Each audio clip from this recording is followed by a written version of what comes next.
Josefina Montoya hummed as she stood in the sunshine, waiting for her sisters. It was a bright, breezy morning in late summer, and the girls were going to the stream to wash clothes. Josefina's basket was full of laundry, but she didn't mind. She enjoyed going to the stream on a day like this. The sky was a deep, strong blue. Josefina wished she could touch it. She was sure it would feel smooth and cool. Josefina liked to stand in front of her house, where the life of the rancho was going on all around her. She could smell the sharp scent of smoke from the kitchen fire. She could see cows and sheep grazing in the pastures. Tall grass rolled all the way to the dark green trees on the foothills of the mountains, and the mountains zigzagged up to the sky. She could hear all the sounds of the rancho: chickens clucking, donkeys braying, birds chirping, workers hammering, and children laughing. The sound seemed like music to Josefina. The wind joined in the music when it rustled the leaves on the cottonwood trees, and always, under it all, was the murmur of the stream. Josefina shaded her eyes. Even from this far away, she could see Papa. He sat very straight and tall on his horse. He was talking to the workers in the cornfield. The rancho had belonged to Papa's family for more than 100 years. All those years, Papa's family had cared for the animals and the land. It was not an easy life. Everyone had to work hard. Some years there was plenty of rain, so that the crops grew and the animals were healthy. Some years there was not enough rain. Then the soil was dry and the animals went thirsty. But through good times and bad, the rancho went on.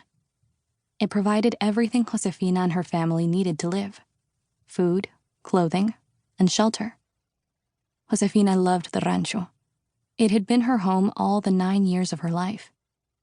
She believed it was the most beautiful place in all of New Mexico, and all of the world. Josefina was dancing a little dance of impatience to go with the song she was humming when her oldest sister, Ana, joined her. "Josefina," Ana said, "you remind me of a bird singing and hopping from one foot to the other like that."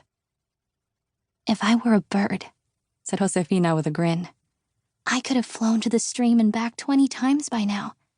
I've been waiting and waiting. Where are Francisca and Clara?" "They're coming," Ana sighed. They couldn't agree on whose turn it was to carry the washing tub. Josefina and Ana looked at each other and shook their heads. They were the youngest and eldest of the 4 sisters, and they got along beautifully. But Francisca and Clara, the middle sisters, often disagreed, always over some silly little thing. They reminded Josefina of goats ramming into each other head to head for no particular reason. When the girls appeared at last, it was easy to see who had won the argument. Francisca, looking pleased with herself, carried only a basket of laundry balanced on her head. Clara, looking cross, carried the large copper washing tub. Josefina put her basket of laundry into the empty copper tub. "I'll take one handle of the tub, Clara," she said. "We'll carry it between us." Clara said, "Gracias," but she sounded more grumpy than grateful. Josefina knew a way to cheer her up. "Let's race to the stream," she said. "Oh, no," Francisca began to say. She didn't like to do anything that might muss her clothes or her hair. But Josefina and Clara had already taken off running, so Ana and Francisca had to run too. The sisters flew down the dirt path that sloped past the fruit trees, past the fields, and to the stream. Josefina and Clara reached the stream first, plunked the tub down, kicked off their moccasins, and ran into the shallow water. Then they turned and scooped up handfuls of water to splash Ana and Francisca, who shrieked with laughter as the water hit them. Finally, Ana scolded gently. "Now, girls, stop. We've come to wash the clothes that are in our baskets, not the ones we're wearing." As the sisters went to work, Josefina said, "The sun and the breeze will dry the clothes quickly today." "Yes," agreed Ana. Mamá would have said, "You see, girls, God has sent us a good drying day. Monday is laundry day, even in heaven." And then Mamá would have said, "Pull your rebozos up to shade your faces, girls. You don't want your skin to look like old leather," added Francisca, as she adjusted her shawl on her head. Francisca was always careful of her skin. The sisters laughed softly and then grew quiet.